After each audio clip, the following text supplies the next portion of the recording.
Hello? Okay, yes. Wow, that showed up super huge on the whiteboard there. Okay, yeah, great start of the stream. Let's get to the working screen. Let's get to the working screen. Oh wow, that was a fumble turned into a clutch turned back into a fumble. Can you believe that shit? Still saved it from the jaws of defeat. Anyway, I'm Pav, the rising VTuber and an artist. And today we're going to be drawing some fan art of the character I made from Guilty Gear Strive, Faust. Now, I like Faust. Fun fact, I started playing Guilty Gear Strive because of a friend of mine, Preston. Preston, one night we were talking about stuff, and he was like, hey man, do you ever want to like hop on Strive? And I didn't own the game at the time. I bought the game, and I was like, sure, why not? I was also feeling my mood could also use that lift that night, so I was like, all right, fuck it, let's see what we can get into. And I really like Guilty Gear. I've really liked Guilty Gear. I'm glad that Guilty Gear was like one of the first fighting games that I legitimately got into, because I'm not really part of the community, so I can't say it's the community spirit that brought me in. I mean, I'm in some communities that have a great spirit that also happen to play Guilty Gear, so I think that's still close enough. I think we can safely say, yeah, that works. But yeah, anyway, night I started playing Guilty Gear. I went through a couple of tries for who I wanted to play as. My first pick was, funnily enough, not Faust. It was Leo Whitefang. Nothing with him really clicked, but then I got on Faust, and I was like, okay, yeah, this is the guy. Yeah, and as you know, very recently we've had Evo was this weekend. We had some announcements, lots of new announcements actually. Johnny, the guy of all time, one of the most. There's something about Johnny that just kind of like makes me laugh a little bit. The guy just seems like a genuinely solid dude, but like he also has like the most. How do I put this? It's not like he's unimportant, but like if it wasn't any other series, he'd be like the one calling the shots. But because this is Guilty Gear and everybody else essentially outweighs him in terms of just weird magical nonsense that they can do, he's just kind of like a dude running around. He's like one of the more relatively normal characters. But yeah, we have Johnny called up, and we also have some new specials confirmed for a lot of the different characters. I'm terrified of what they're going to give to May. I haven't been like toasted by a May character, by a May player yet, right? I haven't had like one of those experiences, right? Like, I feel like everybody who was like, oh yeah, no, this character's like absolute hell to play against. If you match up with them, just say your prayers, right? I feel like most of the people who have those experiences are recalling like one very specific bad experience. It does only take one, to be fair. But I do feel like, hang on. I've also really been looking forward to drawing Faust because I can really do some funky stuff with his proportions.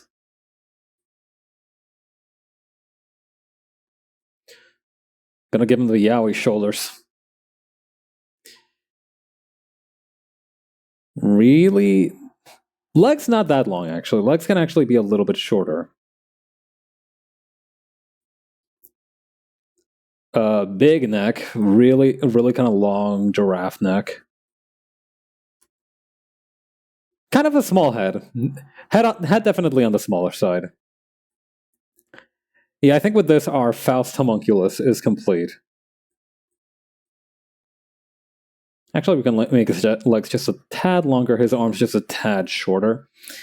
Although, to compensate, we are going to make his hands longer. Because you can see there, he's got those big ol'... I don't even know what to call those. I did the opposite of what I gave him. I gave him tiny baby hands by accident. Attaboy. Now, if only we could... Yeah, thinner and smaller. There we go.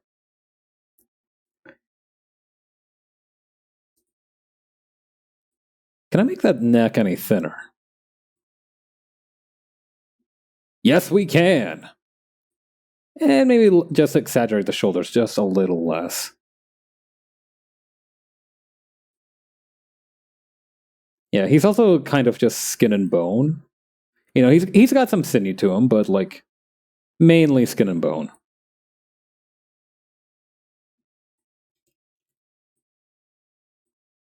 All right. Now I had an idea for how I wanted him posed up, but I'm gonna take a look through the different poses I've got in here to see if there might be some kind of good middle point. What's this one?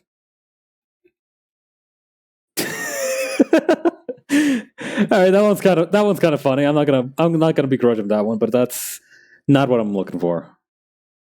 No, that's not quite it either. It is kind of a shame that I have, like, the thing is, right? I downloaded this pose pack from a long, long time ago that has all these kind of, sugary sweet kind of couples poses. But the problem is that I very rarely use them in the context that they belong to. I try to warp them in some weird way most of the time. I need something with like really crap. I need something with really bad posture. It's Pabbin time. Hey, Jolly's Troublesome Trucks. How you doing? Wait, what's this one? Also not quite what I was looking for. Let's see. Oh, this one's kind of cool.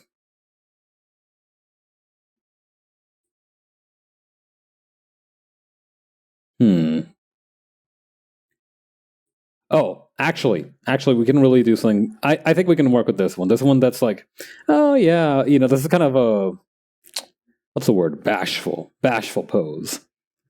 You can do something with this. But yeah, best part of the Evo Guilty Gear was definitely the announcements because the actual main event was somewhat disheartening. If you were there, you understand what I'm talking about. But it got kind of oh, that's actually very close to his cannon pose. I might want to. I say cannon pose. I just mean the one that he has here. Did the scalpel say anything? I'm gonna need to look that up real quick just to double check that the scalpel doesn't actually say anything. Because I like there's a lot of different bits of text, right? You can see his name printed here. You can see good right here. Black hole donuts, I think. Donuts and something else there. Donuts and cafe. There we go. Then, can you believe they gave Faust the frickin' fake Air Force ones? I find that personally very funny. All right, let's see here.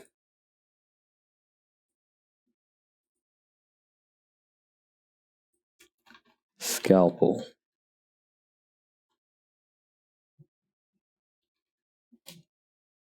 Giant scalpel, giant scalpel.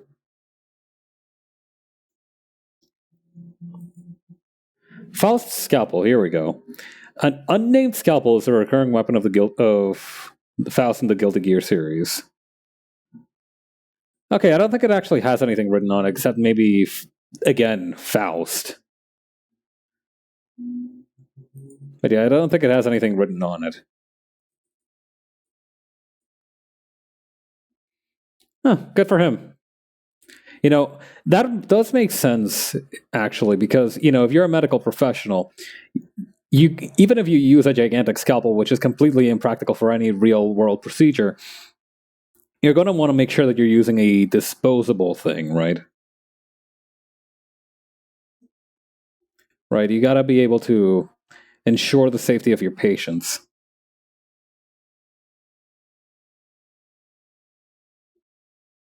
Now, what I can do to differentiate this from the Canon image, this one over here, the reference image, is to have it kind of inverted, if that makes sense. Hang on.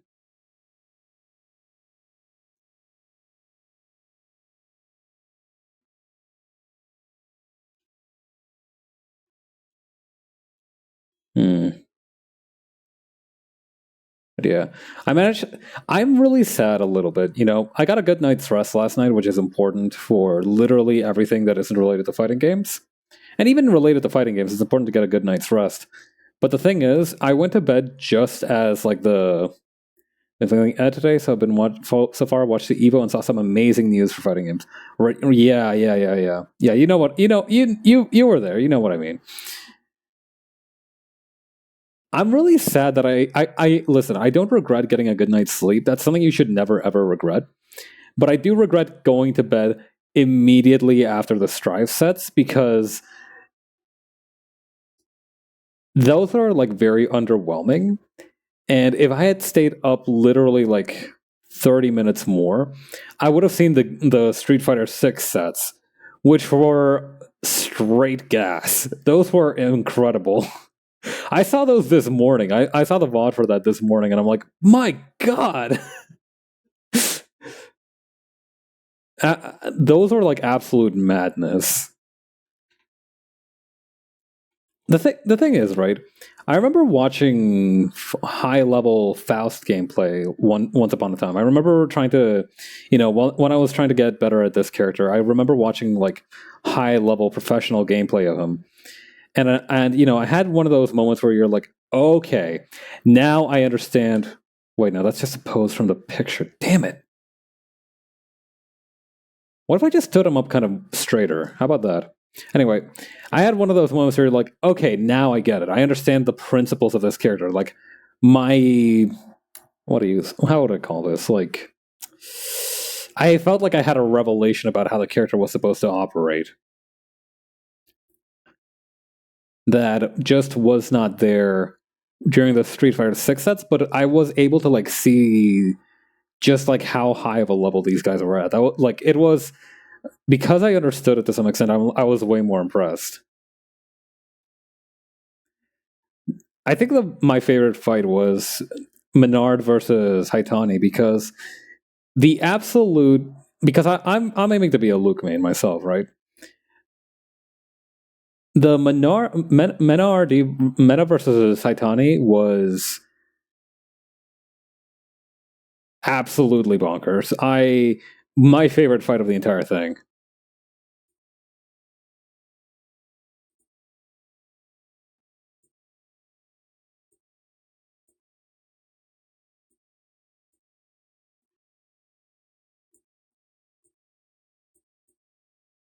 Okay, let me shift this dude's weight forward a little bit.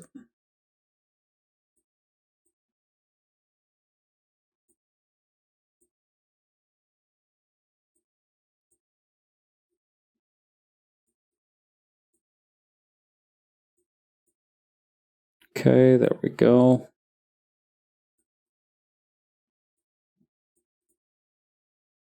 Shift this leg back. Maybe sits like in a wider stance. Do I have any? Okay, do I have any screenshots of Faust in neutral? Faust's neutral stance.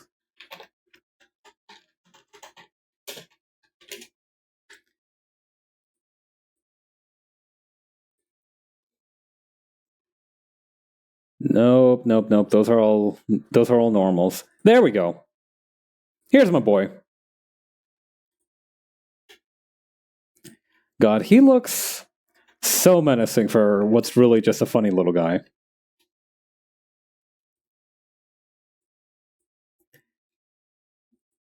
Yeah. Right. I was telling the story about how I started playing Faust, right? So I tried out Leo first. I played Faust and that really clicked with me. And for some reason, I still don't know why to this day, but like I think I'm starting to get it now. I've talked to a couple other Guilty Gear players and they're all like, yeah, now Faust is like for dudes who want to have fun, who they're silly little guys. And I'm like, oh, okay, so that's how this happened. But my friend was like, I knew you would pick Faust. And I'm like, how? And he was like, I knew.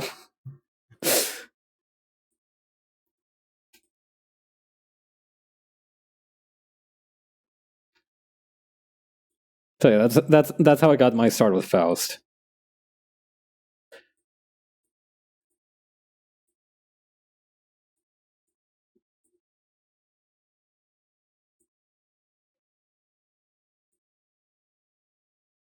Just a silly little guy. Hi, Jupiter. How you doing?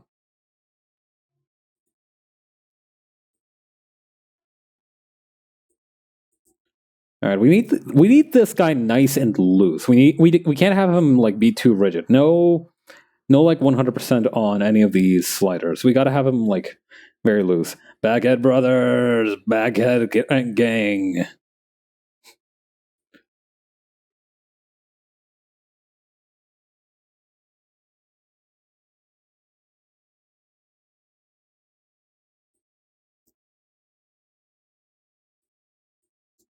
Actually, we oh god, I feel like I'm doing some ruinous things to this man's spine.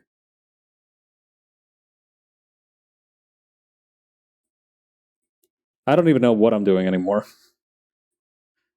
Now he looks like he's about to hit the hardest whip of his life. Or unlife, I suppose. Have we gotten any closure on like what's going on with Faust? How he's like reanimated? Like, was I haven't been keeping up with Guilty Gear lore, but I don't think they ever clarified just what the hell Faust's deal is right at the moment. Like, I know he's supposed to not be alive. I know that much. My boy's not supposed to be around anymore. But besides that, it's a yeah, not sure what's going on with him.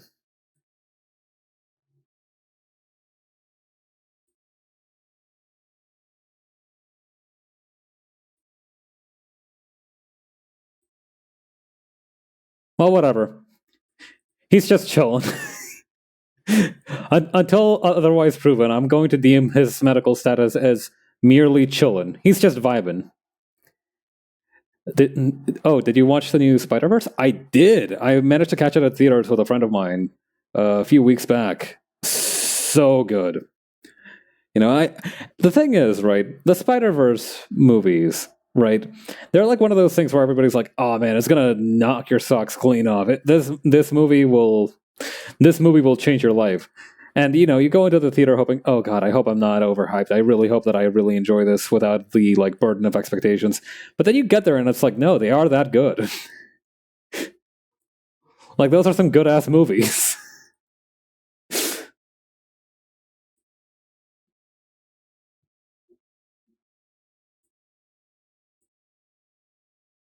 Oh, okay. So here's how Bernie can still win. All right, so here's how we do. We turn, there we go.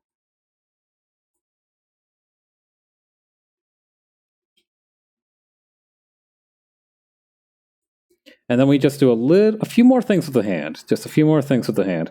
Not like that. Now it looks like he's etching his nuts. We're not going to do that.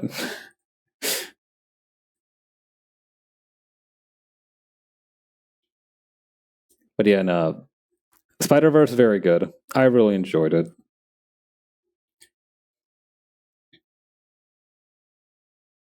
Yeah, I understand that the sequel's been delayed indefinitely due to the writer strike, so good on them.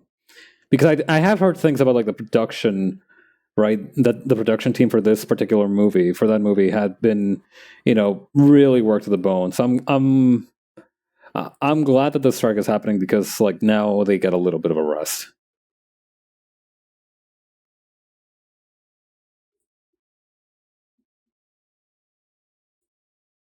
All right, we're gonna need to do something drastic with this elbow here. I reckon.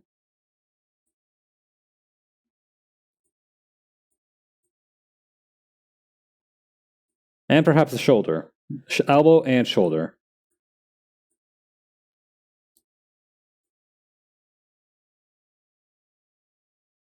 Elbow, shoulder, the whole dang arm.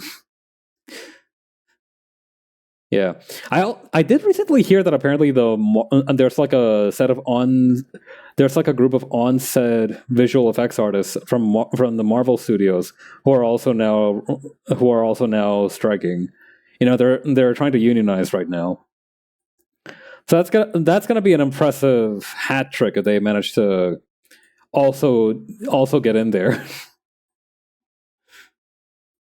I feel like we've had a new one declared each month of the summer. So yeah, I think if we get one more, that's going to be a hat trick.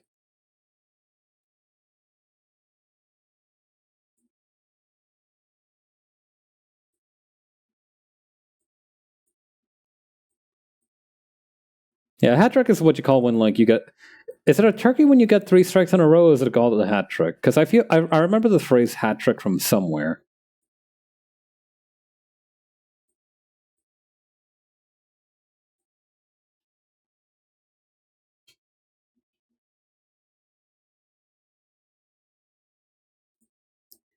Oh, you know what would actually make this a little bit better as well?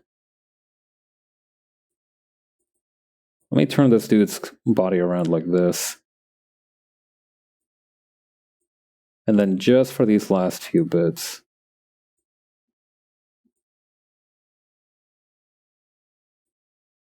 Football? It might be football. Let's see here.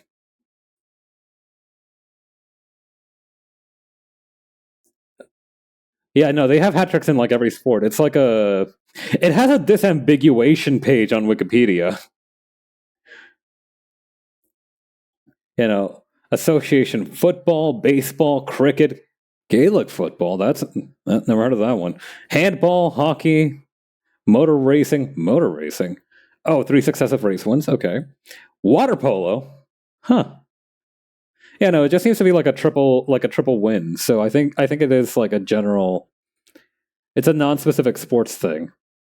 Literal sports ball moment.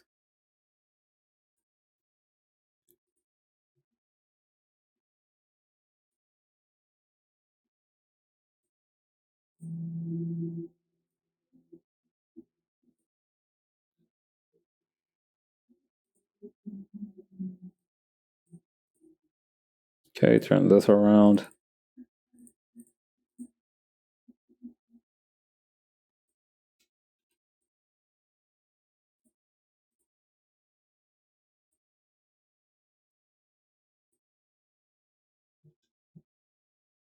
And then we just plant the feet a little better. We're not going to see most of his bottom half because I'm not, as much as I would love to, I'm not going to draw his sick kicks. Faust grooving and moving. Hang on. I'm gonna try and do something funny.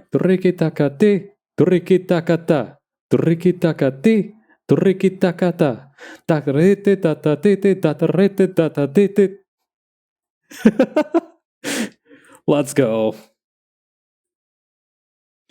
All right, I'm glad that worked.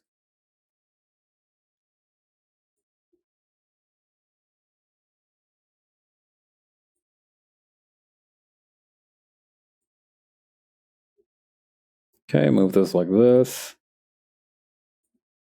Move this like this.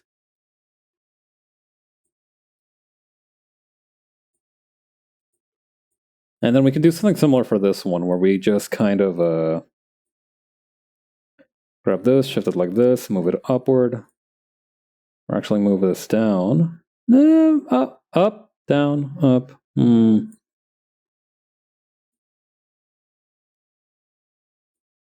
Down. I think it's going to have to be down.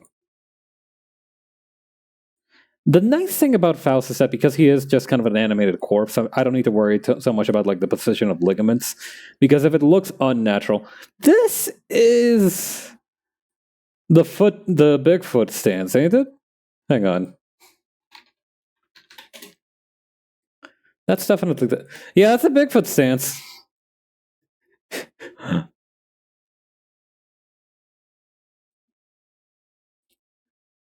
Yeah, that's a Patterson. Yeah, after the Patterson Gimlin film finished, I walked out of the theater normally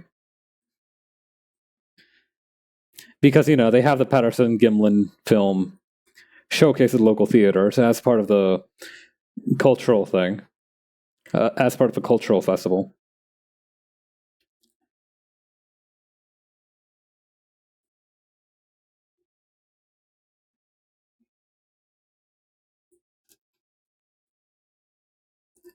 Man, Bigfoot is awesome.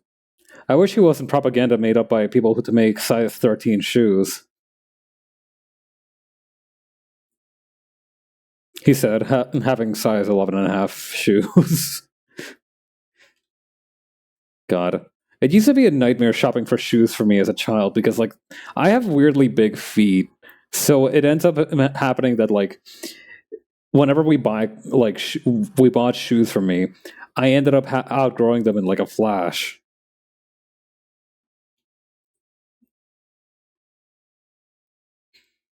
Okay, let's take a look at my man. Okay. Huh. Tag on this arm, but not on this arm. But both of them have those leather strips. You can see that here. I do wonder if they drew these renders or if that's based on the in-game model somehow. Like, I want to believe that they are drawn, but it is very possible that they rendered them.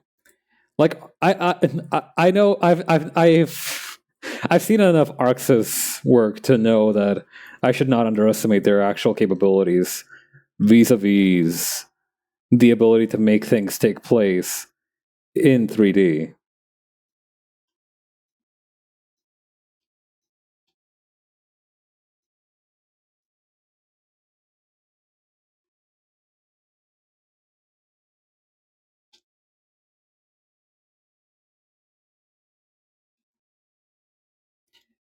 What messes me up a little bit about Faust is that I always thought that the bag had like one of those zigzag finishes, right? I didn't think it was a straight paper bag.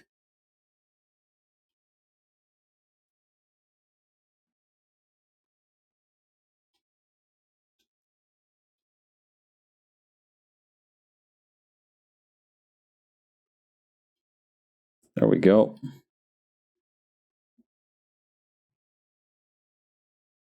All right, I only need one of these lines. I can add a couple of extra kind of sketchy lines in once I finish the actual line art, and I've started coloring it in. That's when I can start doing some funky stuff with the line art. Final blow dealt by a paper cut via the back straight edge. Yeah. That's gonna be his new super. You know how in Bone Crushing Excitement he mistakenly believes that you need the wheelchair and immediately rushes over to run you over with it?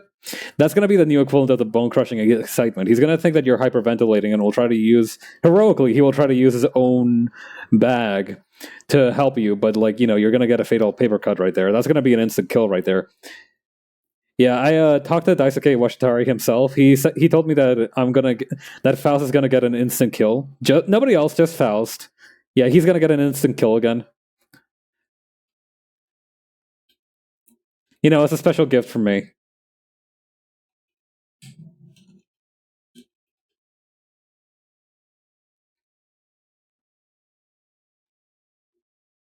Yeah, no paper cuts, man. Not even once.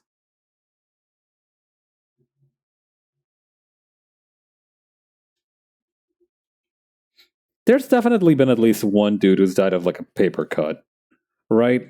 I can't imagine it was the sole cause of it. Like, it would have to be either be a very big paper or the dude must have been on death's door right before. But I imagine somebody must have died to a paper cut. They're painful enough that I would believe they could die from shock, so.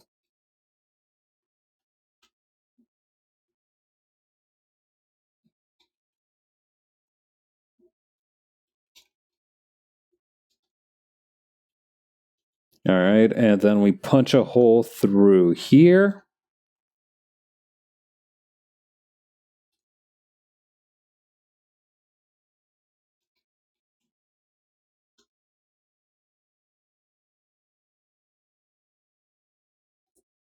I wonder if this technically qualifies as the first skill. Wait, no, hang on. I have another one that might qualify. I did have the faxatine fax machine guillotine.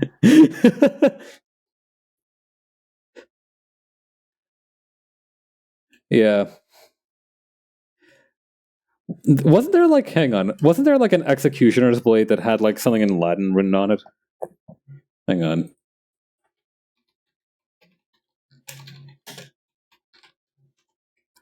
There was like an executioner's sword that said, when I lift up this sword, I wish the sinner eternal life. That's gonna be printed on the paper as it goes out. Lol, Lamau.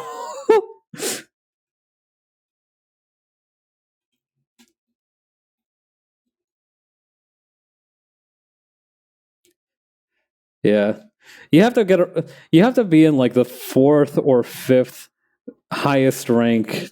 You know, getting printer errors is in fact a competitive ranked sport. It's a very expensive one to break into. I know this for a fact. I mean, you know how much a laser jet costs, right? Competitive ranked printer errors. It is a dangerous blood sport. I'm not going to bullshit you. It is one of the most dangerous blood sports I've ever seen in my life.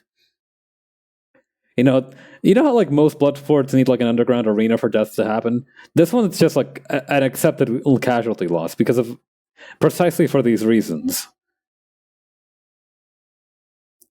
You know, these daredevils, these brave heroes, they do whatever they can to kind of edge out each other to get the crown for the title of the guy with the worst printer error ever. There have been deaths. Not many, but there have been.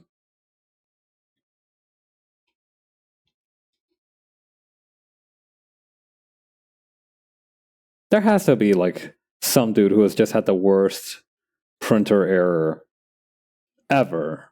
Right? Like there has to be a guy who just has had the, you know, somewhere on Earth. Perhaps he's not with us anymore. You know, perhaps it was a lethal kind of error.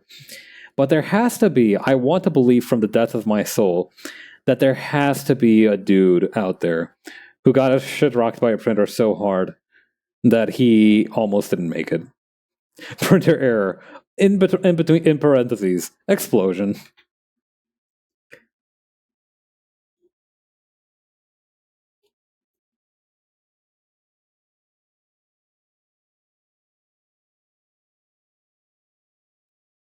Let's see. Yeah. If you die to an HP printer, HP does legally have to give your family free ink cartridges for the rest of their natural lives as a consequence. So I don't know. Maybe it's worth it. Maybe it's not. Those things can run pretty expensive. I suppose you could argue that very important papers not printing getting messed up would technically lead to death. Huh. You know what? I think you're onto something with that.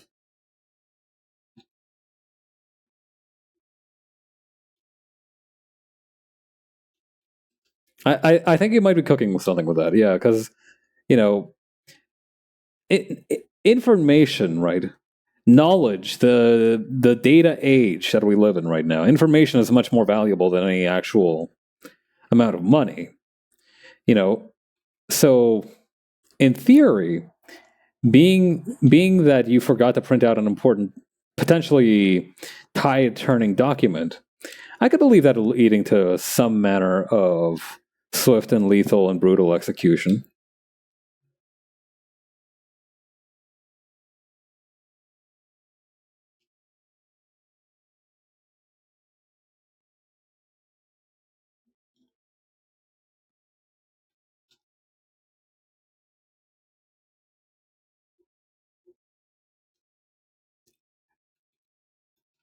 I love drawing characters who look busted as hell. I've mentioned this before. I come to life drawing people who have like a lot of like wrinkles and different kind of details everywhere because I like the texture that adds.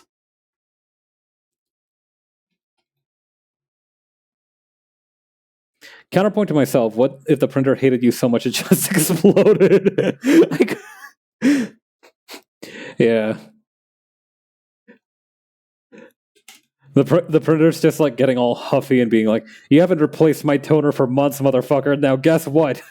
They're gonna have to bury an empty casket."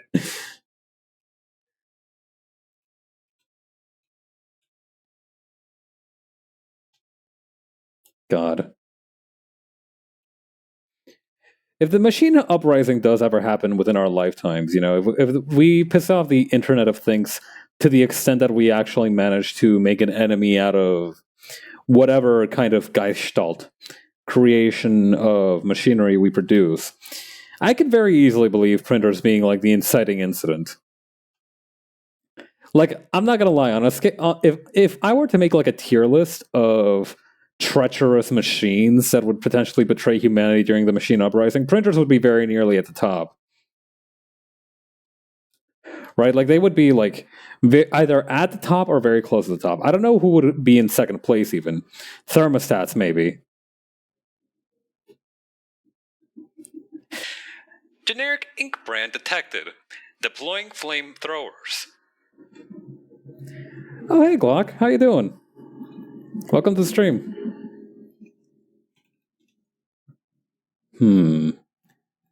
I may need to expand this hole.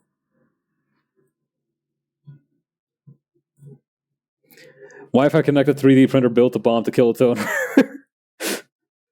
Yeah, I don't know. Is printer ink cartridge? Do printer ink cartridges have like explosive materials within them? They have to, right? Like I feel like ink. No, I mean it depends on like the base of the ink, right? I'm just wondering how flammable ink cartridges are. Just period. You looking down at the firearm on your desk? Yeah. There's like a machine. There's like a small. Oh, is that because of Glock's name? Oh, that's funny. Yeah, no. Now, because we were talking about like machine uprising and like the printer going AWOL, I just imagined like having a freaking Smith and Wesson on the desk that says, "In case printer tries to start shit." In case of naughty printer. Honestly, the printer at my office could probably use that. I haven't been to my office very often the past few months. I've started going more recently again, right? More recently, I've started going again. But the thing is that because of, I'm not sure if it's a network error or what it might be, but for some reason, the printer on the floor that I usually work at, it makes a lot of noise. It makes a substantial amount of noise that is very distracting. It's not even printing anything. It just makes like a beeping noise, like it's pissed off about something.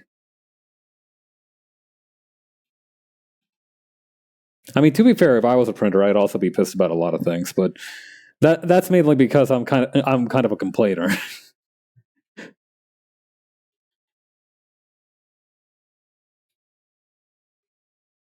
Yeah. I recently I know that there's like an isekai or something, right? There's like a new isekai anime coming out that's like, well, I got stuck in the body of a vending machine or something like that in a fantasy world. First of all, I may be watching. I may actually watch that one because I really like vending machines. They have a very special place in my heart, the vending machines. So I may be watching. I may be seated for that one. Oh, printer ink can catch fire. Oh, well, I suppose that's good news for the murderous printers that we've established in our fantasy land of murderous machines. You know, that's definitely a point in their favor. Removes the middleman a little bit, you know? You don't have arms or anything as a printer, so being able to make a Molotov out of your own blood, assuming that that's what the analog... I don't know, what would printer ink be? Oh, I had a terrible thought just now.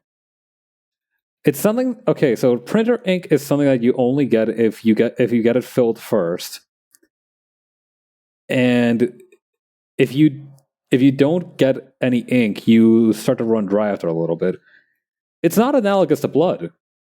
Printer ink is analogous to piss. Oh god, that makes it almost funnier. Not only is it a disrespectful move in that regard, but like it's also kind of like the ultimate diss. Not only am I going to catch on fire using the technology that you made, I'm also going to catch on fire in the most disrespectful way possible.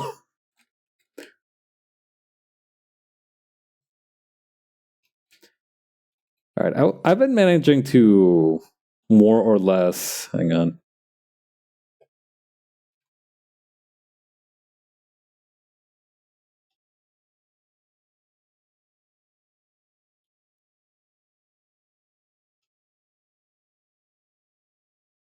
I've been managing to more or less grip onto the bag.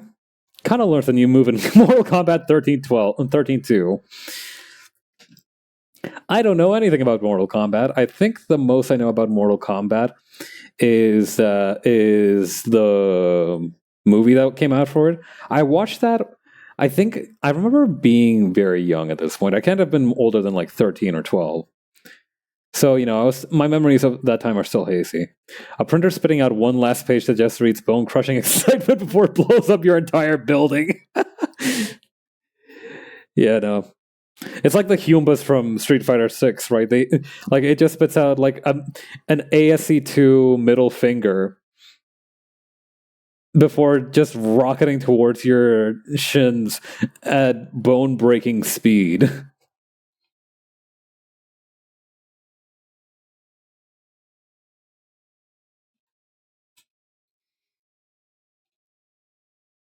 God.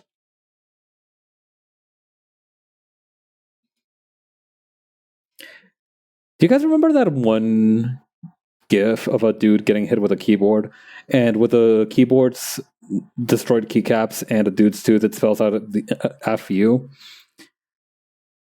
I feel like that a printer could almost do that.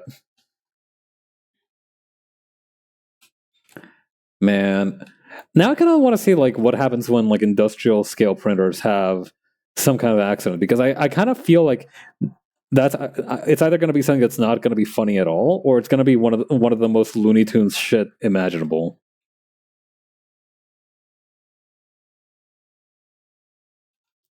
Hang on, let me take a look at this guy again. Okay, yeah, no, stethoscope ear things are on the other side. I'm good.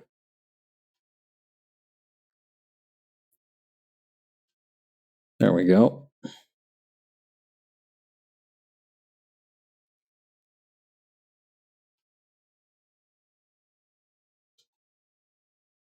Let's see.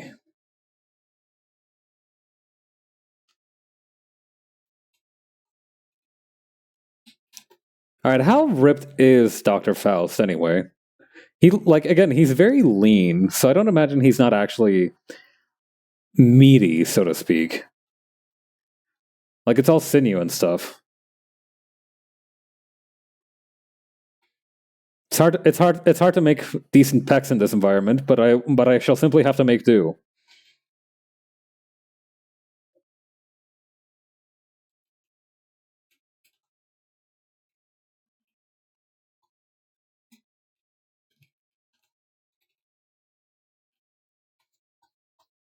Let's see.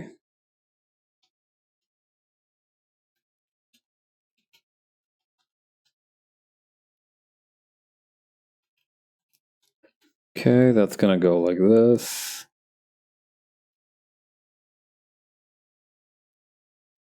That's gonna go like this.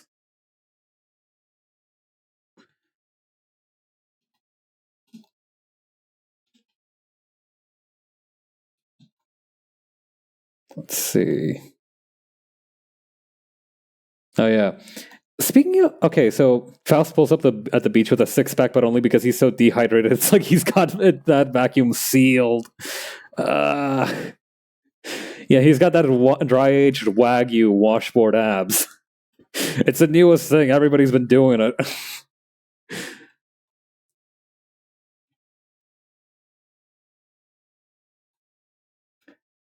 Wasn't there like a brand of like kitchen vacuum sealers?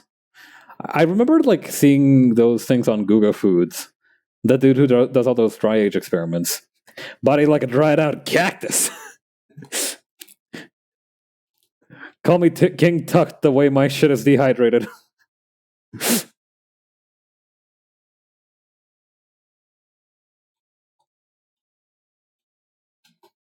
God. Dry aging my doctor in beef tallow.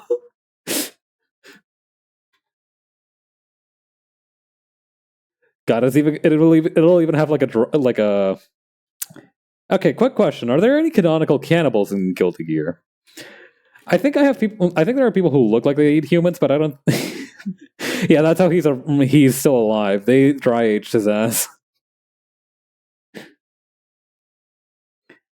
Are there any canonical cannibals in Guilty Gear? Because I could have easily met. Actually, let's be real. If there's any canonical cannibals in Guilty Gear, it would have been Dr. Baldhead, and that would create a time paradox. I don't know. I can believe. I can believe Sato 1. No. Sato 1 wouldn't eat people. Sato 1. Sato 1 would for sure do some kind of like Hannibal bullshit with somebody he knows, with like Venom or something, and that would be like a whole thing. But it would be just like normal manipulation and mind games. That would not be like cannibalism. Cannibalism, I don't think would be a part of it. He might trick people into thinking he does cannibalism, but that wouldn't be a part of it. I don't know. I don't know anything about Sato 1. I know he's canonically a misogynist, which is. I don't know how to put it. It's a very weird feeling. Like on the one hand, the way that if they like the fact that they just straight up said, yeah, no, this guy just is straight up a misogynist is a little funny, but like it's also like, oh wow, okay, so this guy's just a complete tool. Not only is he not fun to play against, he's also just a complete douchebag. He's a complete package. Fuck. I remember one time I played a Sato 1 in arcade mode. I was trying to get some practice in with Faust, and I was playing arcade mode to do that. And I got matched up against Zato 1. Zato versus Johnny Blonde battle. Oh, if we're having a blonde battle, that's just going to need like round robin type brackets or something with all the blonde people running around. Off the top of my head, we have Brisket, Sin, Kai, friggin' I forgot her name, but she has a really good theme.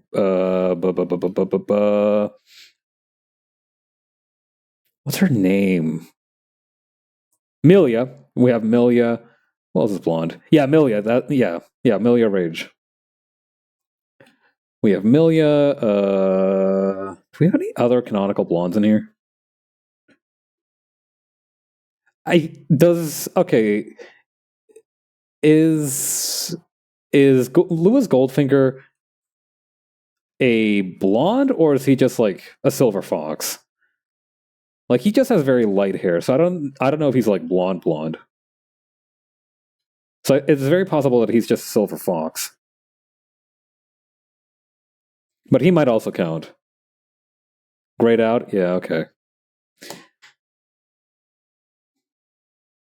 So yeah, we got Brisket, May. Wait, no, May's not blonde. Also, Brisket isn't her name, it's Bridget, but how do I put this? I think at this point, if you just say Brisket in any context, people will immediately assume you're talking about the Guilty Gear character Bridget.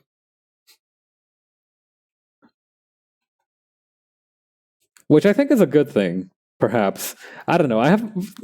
To have very strong brand associations with cooked meat is a powerful thing. You know, it's definitely gonna stick in people's minds.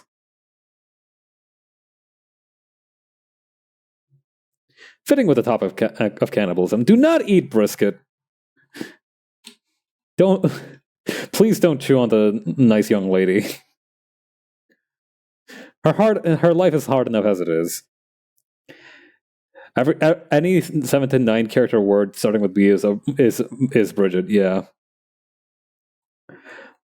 I remember one time when it was announced that like, oh hey, it's Brisket's birthday.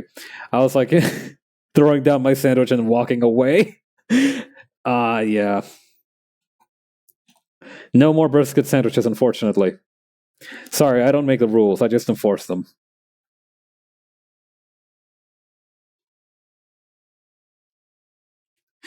God. I remember seeing like a post saying like happy birthday Bridget, and everybody just like trying to go the distance with butchering that poor girl's name.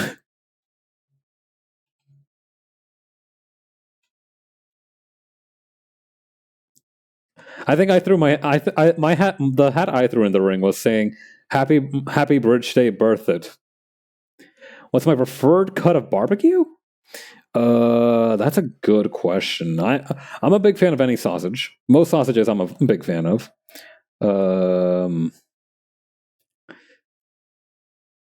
Is it too cheap of an answer to say all of them?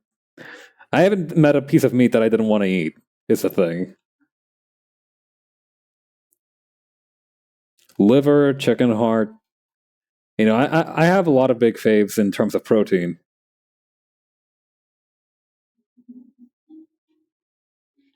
Although I've never had much experience with ribs. I think that's more of a lack of opportunity thing, though, because my family almost never cooks ribs.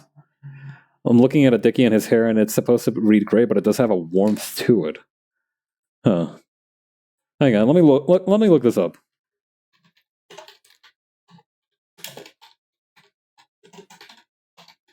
Also, I think I did mess up Gold Lewis's name earlier. I think I called him like Lewis Goldfinger or something. My bad. Let's see. Gender male, age unknown, eye color blue, no hair color. Gold Lewis has light blonde hair per the Guilty Gear wiki, which is not an official source. That looks pretty blonde to me. Yeah, it's a very light blonde, but that puts him in the running. That for sure puts him in the running.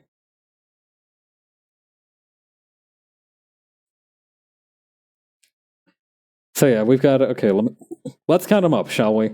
We have. All right, hang on. We have Bridget.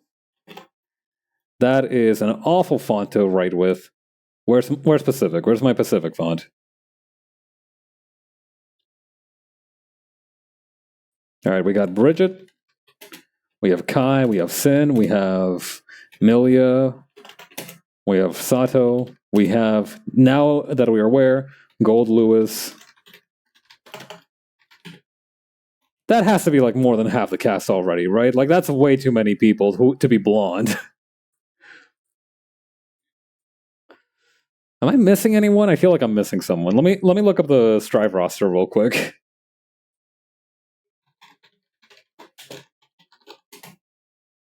I feel like I'm missing someone.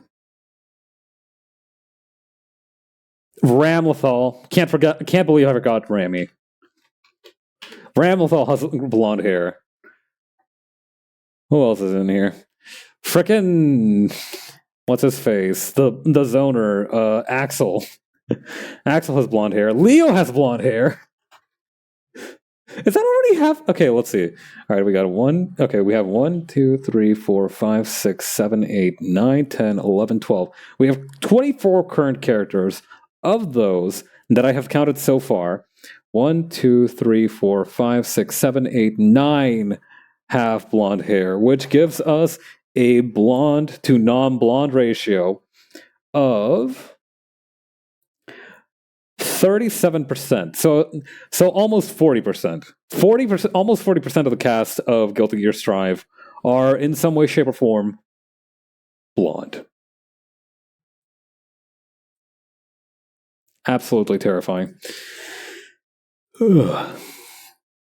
Anyway, I should finish up the sketch real quick.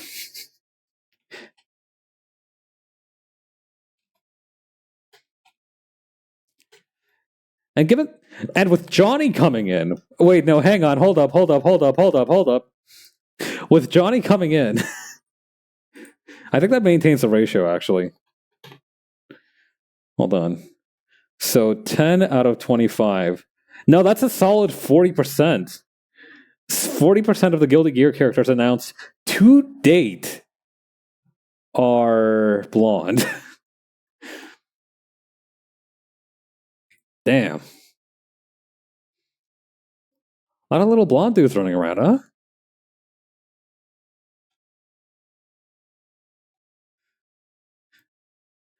Yeah, Daisuke in the studio being like, actually, can I get 5 more of these little blonde guys?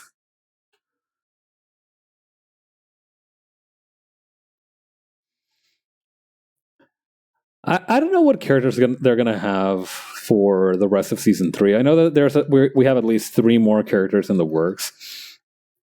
I know lots of people are rooting for Alpha to come back, and I am too. I hope she makes a comeback. People seem to really like her. Not to mention, depending on her design, we may yet recover the 37% ratio.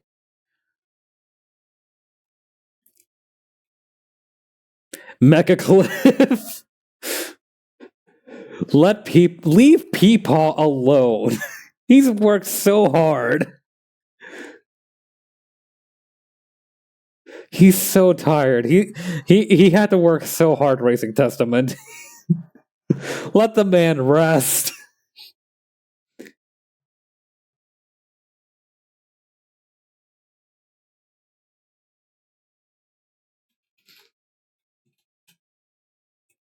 I don't remember. Is it like a Fanon thing, or is it like an actual thing that he was the one who raised Testament?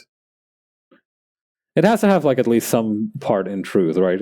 It's kind of like how people say Sol is Ramathal's dad, which technically is true, but also is technically not true. I don't think it might be just one of those exaggerations that's fairly true.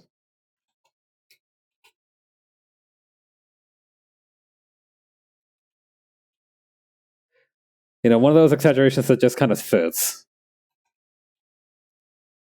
Like, no, it's not actually canon, but everybody says it, or like it's from their interactions. There's like that element. I do know that Sol has technically acknowledged Kai as his son-in-law. I think, which means that which I think does mean that he also, by extension, acknowledges some of the Valentines as his kin. So that, yeah, I think that works. The boot fits, I believe.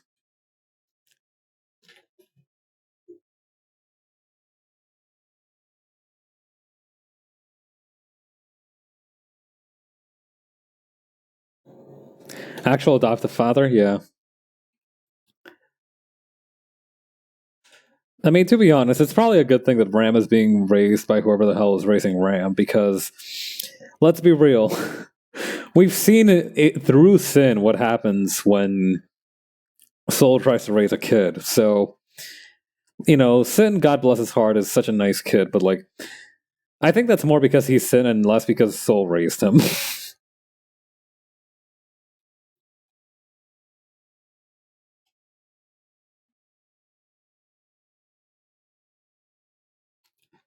Oh god.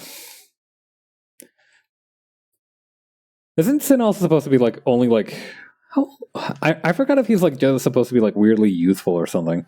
To quote the wiki, sometime during the war, Cliff found and raised Testament as his own. Testament was a pacifist, but their respect and admiration for Cliff drove them to volunteer to be a soldier. They were caught in a scheme by the post-war administration bureau and converted them into a gear. Damn. That sucks. Poor Testament.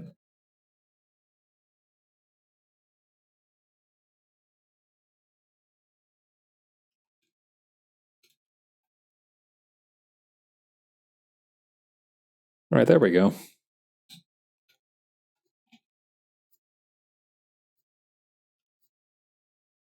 Let's see.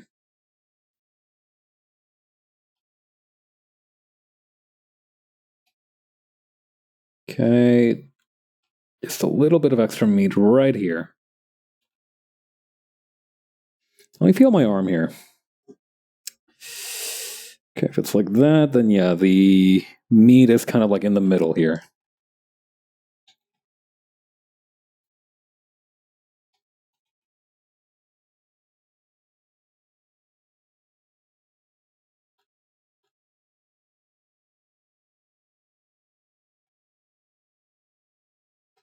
This is actually kind of fun because, making him so skinny gives me a good chance to practice anatomy to an extent. By exaggerating it like this, you got a little bit of more insight into it.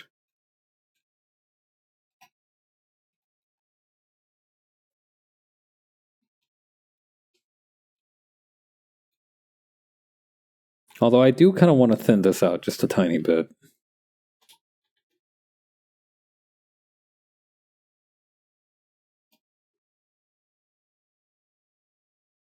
There we go.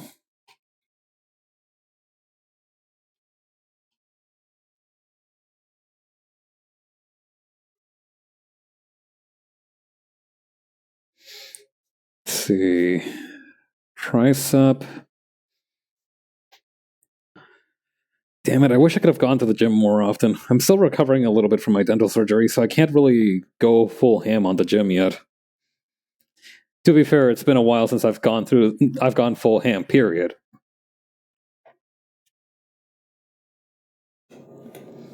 I can't remember the last time I went full ham at the gym. I think it was almost like a year ago. No, almost 2 years ago now, right? Because I remember that like there was a time in my life when I went to the gym every single day for like a month. For some reason, I don't remember. I don't remember the specific reason I did it, but there was a time I went to the gym every day for like a month. I need to do that again one of these days. The good news is that apparently muscle that you lose is much easier to get back than to gain new muscle. So at the very least, I wouldn't be truly starting from scratch.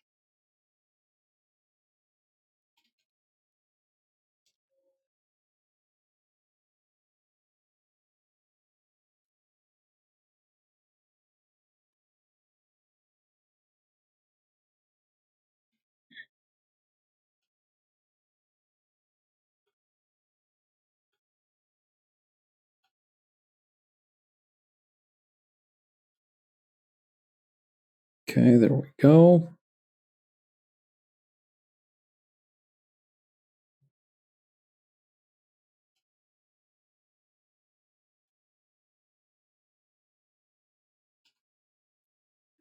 Right on.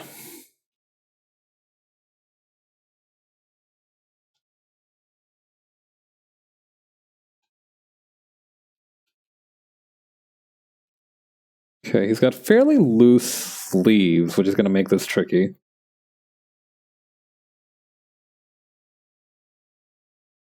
Let's see.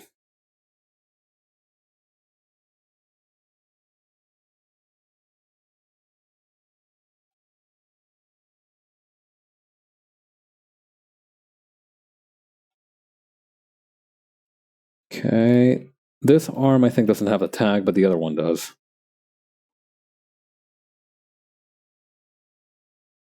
Oh yeah. In addition to watching the Street Fighter 6 Final for Evo, I've also been catching up on some of the new Hololive Generation girls' debuts and streams, and the only one that I've seen so far is Shiori Novella, and by God, that woman is based. Straight up, I just for from the two streams that I've seen of her, because I also try to catch the VTuber history stream. I'm really interested in the kind of content that she's going to put out, because like she's trying to like go for this educational angle, which I'm a very big fan of. You know, she had like this microscope stream. She had this like history of VTuber stream. I'm enjoying it. I'm having a good time with it.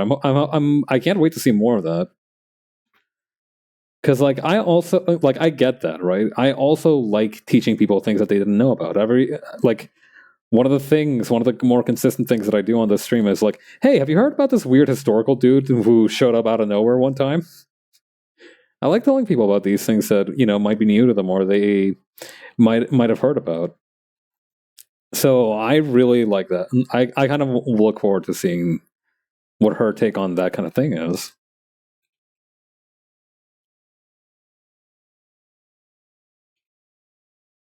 Let's see.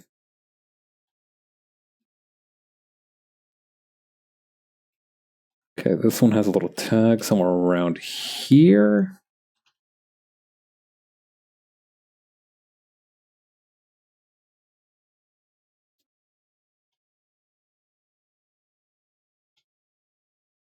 Let's see. But yeah, I officially head back into work tomorrow. I've been on vacation for just a little bit, and you know, I've been doing my best to get some administrative stuff out of the way and get some rest. And I like to think that I've accomplished like 90% of the things that I've set out to do. Not a bad track record, all things given. Yeah. One of the things that I had on my list was to watch this anime a friend of mine recommended to me, Megalobox. Pretty good stuff. I like Megalobox. I didn't super fall in love with it, I don't think, but I really liked it. Okay, Oh, okay. That's a weird way to do a cursive F. I don't think I've seen that before. Good thing I know how to write cursive. I remember reading that cursive is apparently like was developed so that you could write faster, right? I don't really feel that though.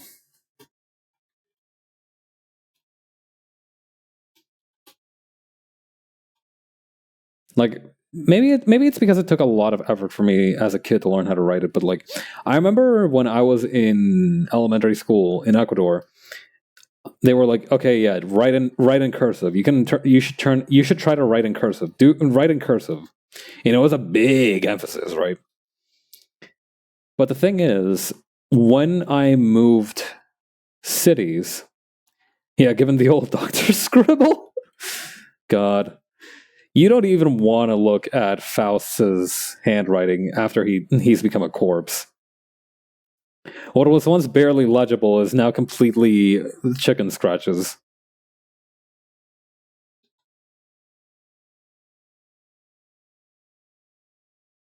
Okay, first armband right here, second armband. Let's have this right over here.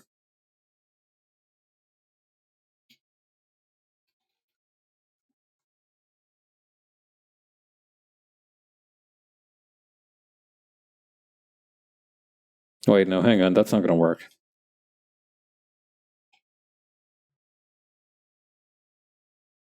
There we go.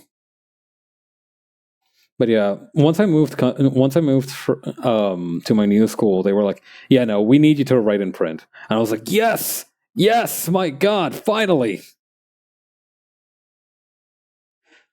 Yeah, I don't know. I don't know if it's because I had to like switch gears from Spanish to English midway through.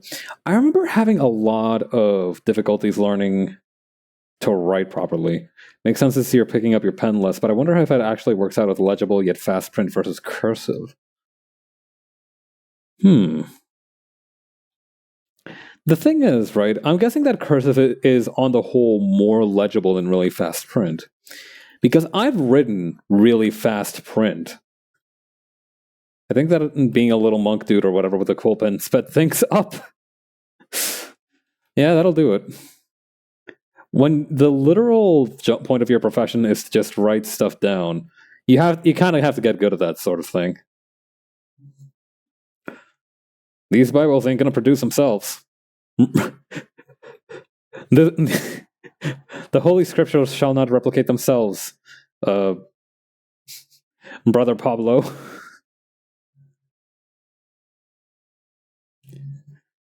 Man, I think I could pull off monk robes. I do think I could. I don't know if I could do a tonsure properly. I don't know what that would look like for me since, no hair.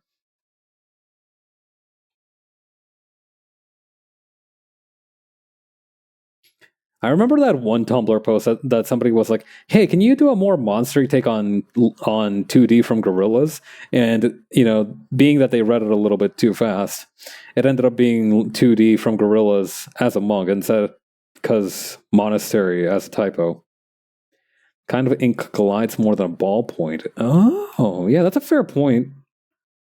You're onto something there.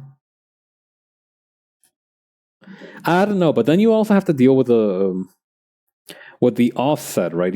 That's the benefit. It glides a little bit smoother because it's more liquid, it's freshly pressed, but it also does have to be refilled. Monk pabs. Yeah. Alternate universe where instead of peas, Gregor Mendel, I think that was his name, Gregor Mendel. Mendel makes rice stalks. Yeah, that 2D that 3D modeling post was really good.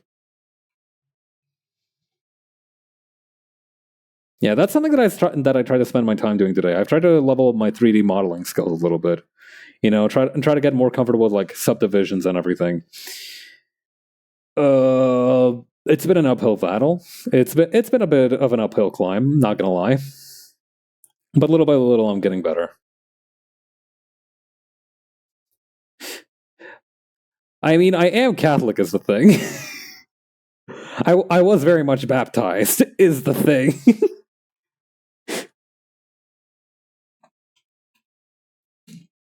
Yeah, it's one of those Latino American things, right? You kind of look like you're kind of born into the Catholic gig as a Latino American.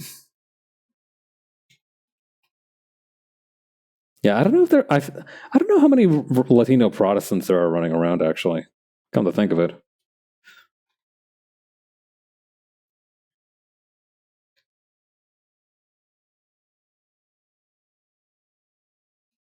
let's see.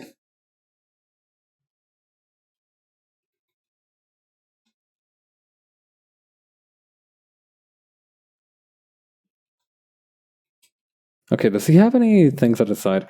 I don't like the freaking apps. The weirdly beefy arm right here. What's up with that?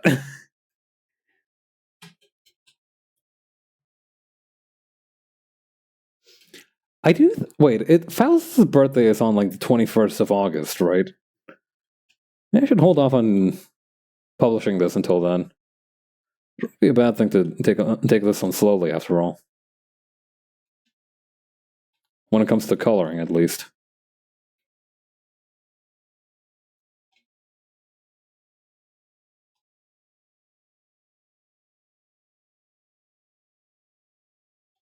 There we go.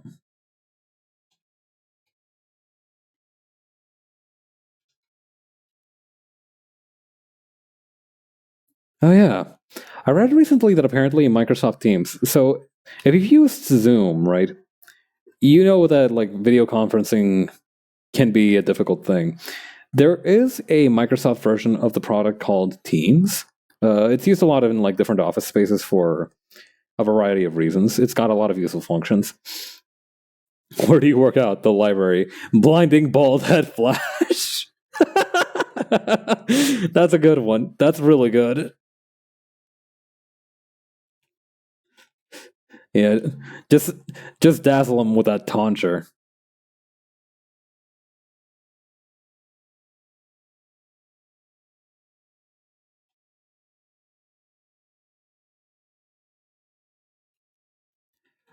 Although the implication could also be that your head has just gotten big enough that you could like that all your hair fell out, and now you could just like blind people with your sheer scapular mass. Scapular, is that the right term? Scapular? I feel like that's not right.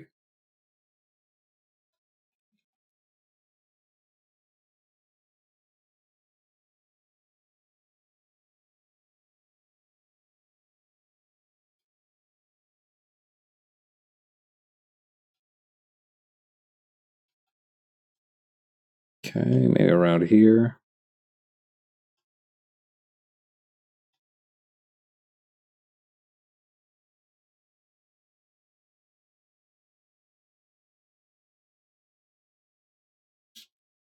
There we go.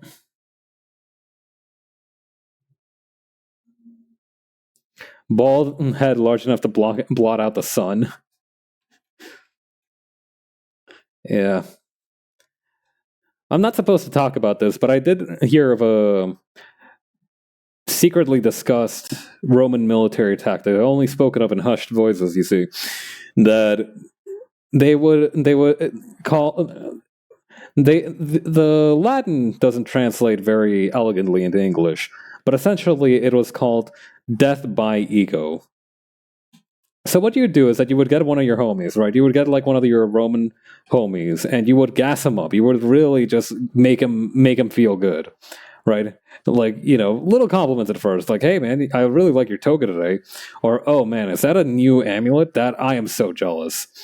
Really make them feel good, and eventually you keep doing this. You keep escalating, right? Hey, I heard that Ferrari, which is the thing that we have in Roman times. I heard that you got a new Ferrari as well. I know you've been talking about how you have too many of those in your garage already. In this case, Ferrari is just a brand of car, I suppose. And eventually, the end goal, at least, would be to make the subject's head swell to such proportions that perhaps they would be able to not only block out the sun, allowing their comrades to fight in the shade, but also just crush the armies before them with their massive, massive dome. For obvious reasons, it was eventually scoped out. You know, as the Romans started to realize that they could use arrows for a very similar yet distinct purpose, it somewhat fell out of the favor of the different Tsar's armies.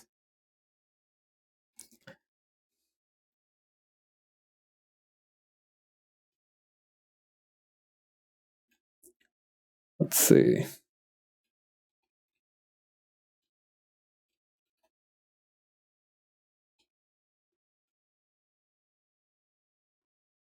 Okay, then like this. Again, very skinny dude.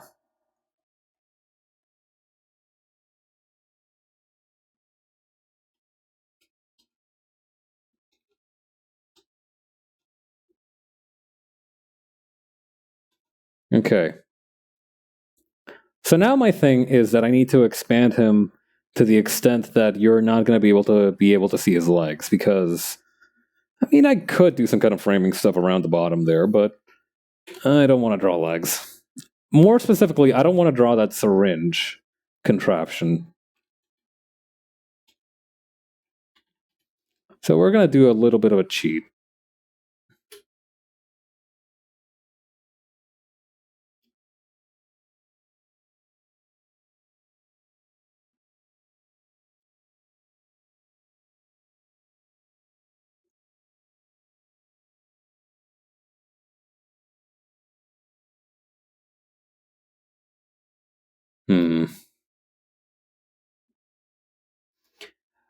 You know what else I could do? I could make the...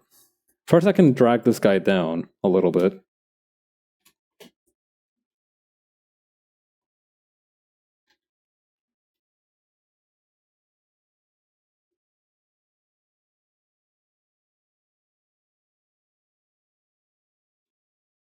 Then the next move, or actually, you know what? First move. Grab this wrist. Rotate that sucker. Oh, does that work at all?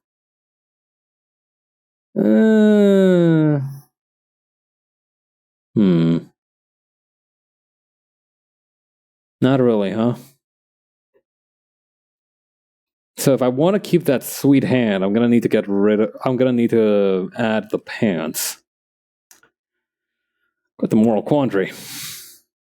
Not really, actually. That's definitely not a moral quandary. That's just a matter of me putting in the effort. Yeah, if I frame it like that, though, I don't really mind doing it. Not to mention, I think it might just be out of frame, just by a hair.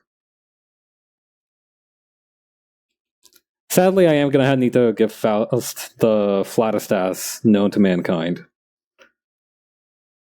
You know, usually my integrity would prevent me from doing such a thing, but when it is the way it is what it is.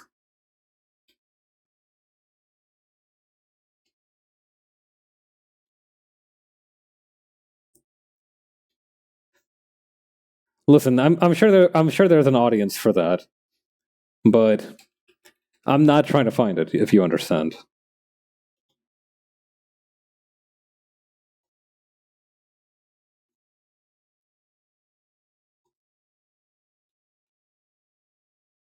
Let's see.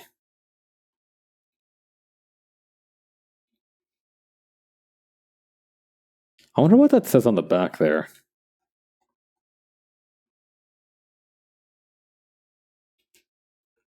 I could probably just add the logo here in the middle once I've finished up everything else. I need to add the pockets. They removed that tush when they sucked all the water out of him. Yeah. When they stretched him out like taffy, his ass ended up going with him. Tragically, his fat dumpy was the only thing that saved his life. If it wasn't for that, he wouldn't have had even legs to work with.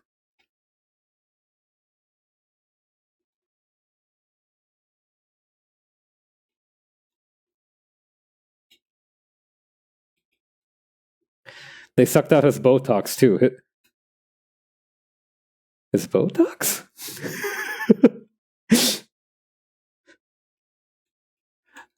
Did Baldhead get a facelift? That's a very funny idea, actually. Yeah, the serial killer doctor also, among his many various crimes, also was wild enough to just give himself facial surgery. Why not?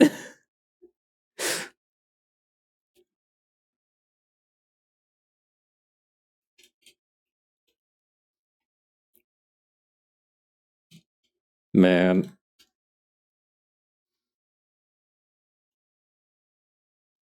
Let's see. Okay. Okay, if I get lucky, I might not need to draw this whole thing. But for the time being, can't prove he didn't get any with the bag. That's true.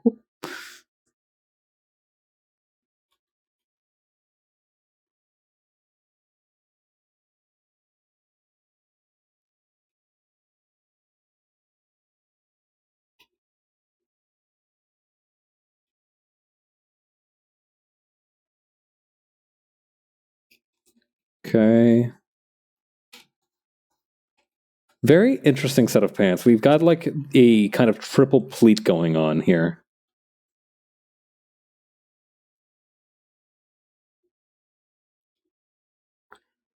If that's a real fashion term that I just used, please, I beg for your forgiveness.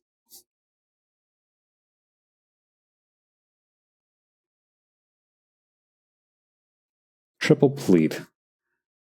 So, hang on. Pleated? I'm gonna Google if this is a real thing, actually. Triple pleated. That sounds like a made-up thing that some suit manufacturer would make up to mess with you. Oh no, okay, it's real. Triple pleat crossover trousers. Okay. Okay, no. So the pleats come into play near the top of the pants. That's fascinating. That's very important to recognize.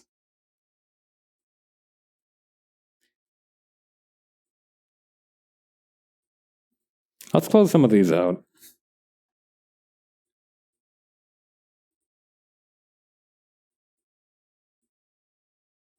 Hi, Gold Lewis. I like that sometimes when I have these windows open, I have like jump scares of what I left open. Faust clutching a coach bag going out to brunch or something. Yeah, he's like dressed like an old man. You know, he's got the white polo, white shorts, maybe a visor or something. Maybe a Cuban chain too. Why not? Just all dressed up to go to Applebee's or something for brunch.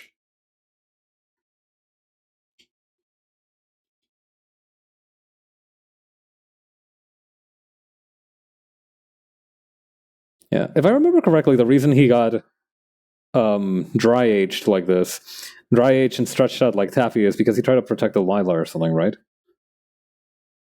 Or whatever the name of, I think Delilah was her name. The name of Bedman's sister, I believe. Man, I hope that kid's doing okay. I need to look up her arcade mode or something soon.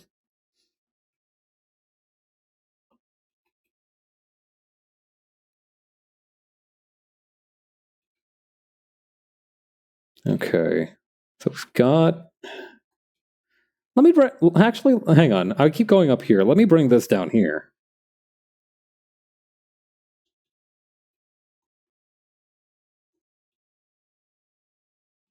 Loving Faust going to Applebee's for brunch. He's trying to be trendy, but he doesn't quite get it.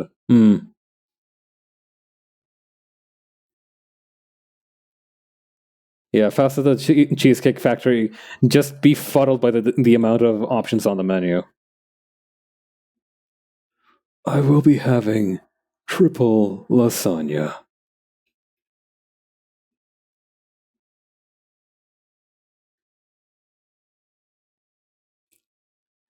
Yeah, triple lasagna. Among the other options on the Cheesecake Factory secret menu, the triple lasagna is particularly notorious because it's, you know, like have you heard of like a double turkey or like a turkey key, right? Where you stuff one turkey inside of another. That's the main concept behind the triple lasagna. That's the kind of like main driving force behind its conception. You take a lasagna, right? You have a perfectly delicious, delectable, maybe with a little bit of Parmesan lasagna. And what you do is that you take those lasagna slices, you take that lasagna, and then you you stack them together like you would in the meat and the noodles between the normal lasagna. Now you would think that this would just make a bigger thing of lasagna, but that's where you're mistaken. It's not about that.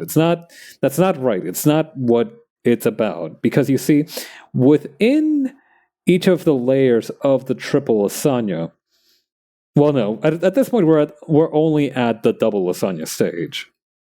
We're already kind of playing with fire here, but we're at the double lasagna stage only. We've still got a little bit of road ahead of us. So what you do in the double lasagna stage is that you do cover the aforementioned delectable, perfectly serviceable lasagna in a noodle wrapping, in some kind of ravioli style coating. And that sucker you just boil in a pot about as big as your head. Then you stack that between meat and additional cheese. And as you may have presumed, the triple lasagna is this one step further. It's one layer deeper. Instead of just having the lasagna in its own kind of noodle ravioli, you have the double lasagna in its own noodle ravioli, and that is in turn what gets baked and turned into the triple lasagna. It takes at least 3 days to make and the strength of 10 men. But the geniuses at the Cheesecake Factory have figured out time travel, so they can't just whip that thing out in the 40 or so minutes it takes him to make anything. He wields his knife like a scalpel and delicately removes a stuffed pasta shell from the center of the lasagna.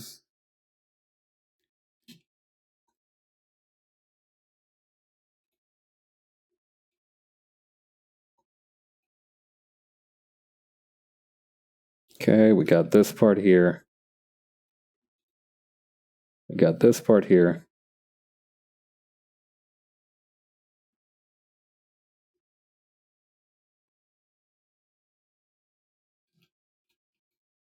And I think we can just have like a small little sneak peek at the syringe.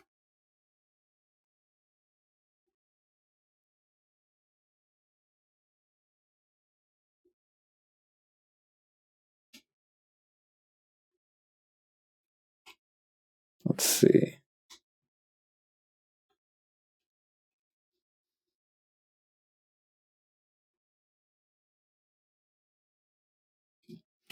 Okay, is it kind of like the flat end? Yeah.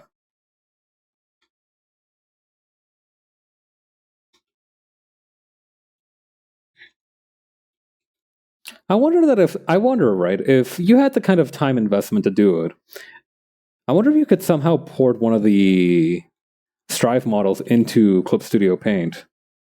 If we get the FBX file from the game, if we manage to somehow extract that, I wonder if we could get that in here, so I could just refer to it directly.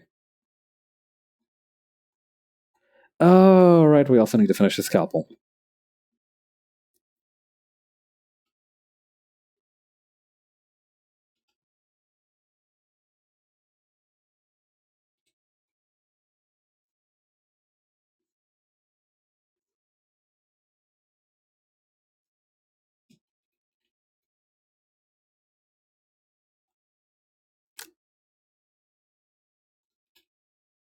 Here we go.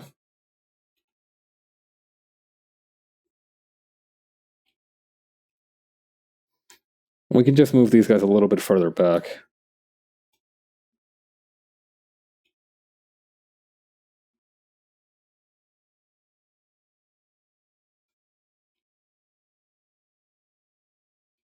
No, I think I actually needed to move this guy. Hang on.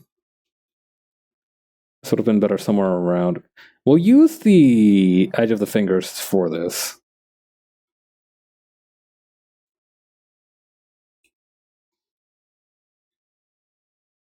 Okay, all kinds of little nicks and scratches on this thing. But it does need to have a simple shape at least.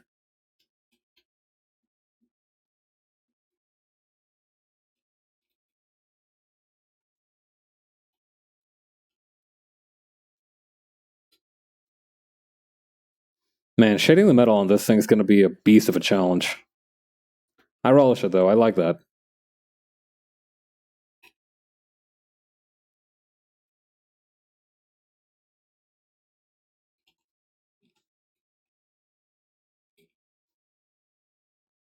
Okay. 1, 2, 3, 4, 5, 6. There we go.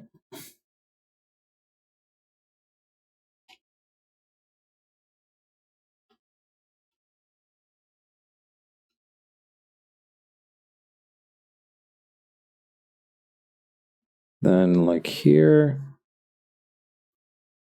Like here. And then we just apply the same thing over here.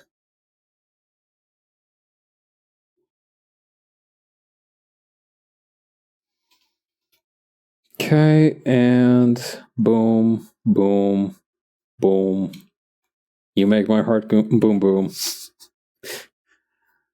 Let's spend the night together from now until forever.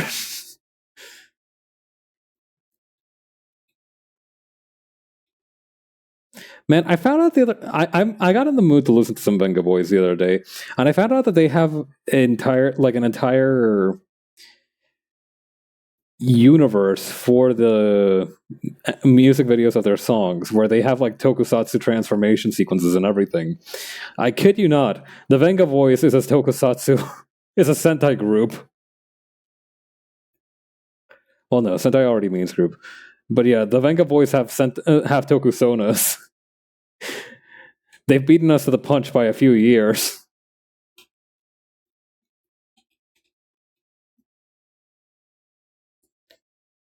This begs the question: how many other pop groups of renown may already have tokusatsu forms?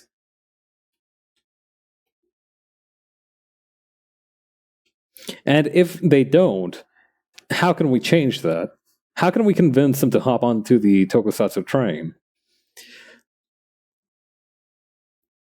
Like, don't get me wrong. I personally think that it would be a terrible idea to get everybody tokusonas, if only because, eventually the market would get so crowded and everything, and it would be just like very difficult to break into it. As with everything else, But I kind of want to see anybody cook. I kind of want to see somebody cook with this.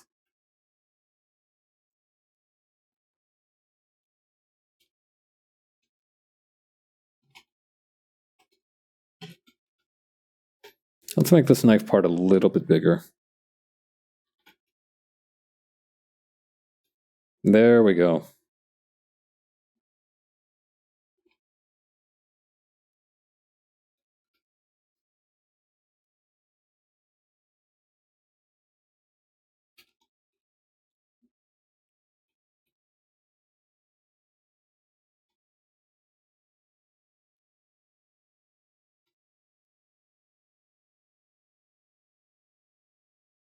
Okay, and then we have this.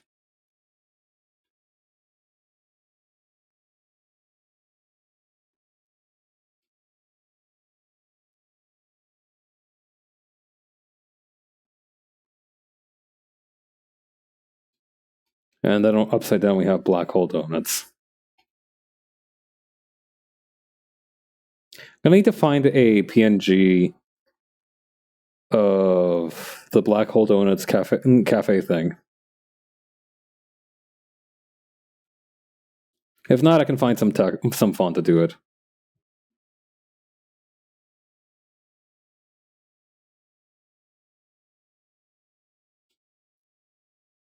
But yeah, that should do it for the sketch stage of this thing. Let me try something out.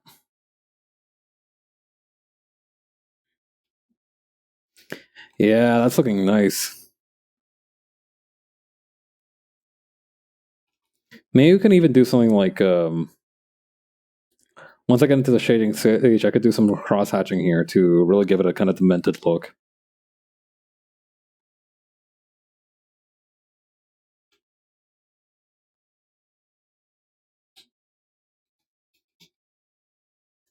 All right, nice.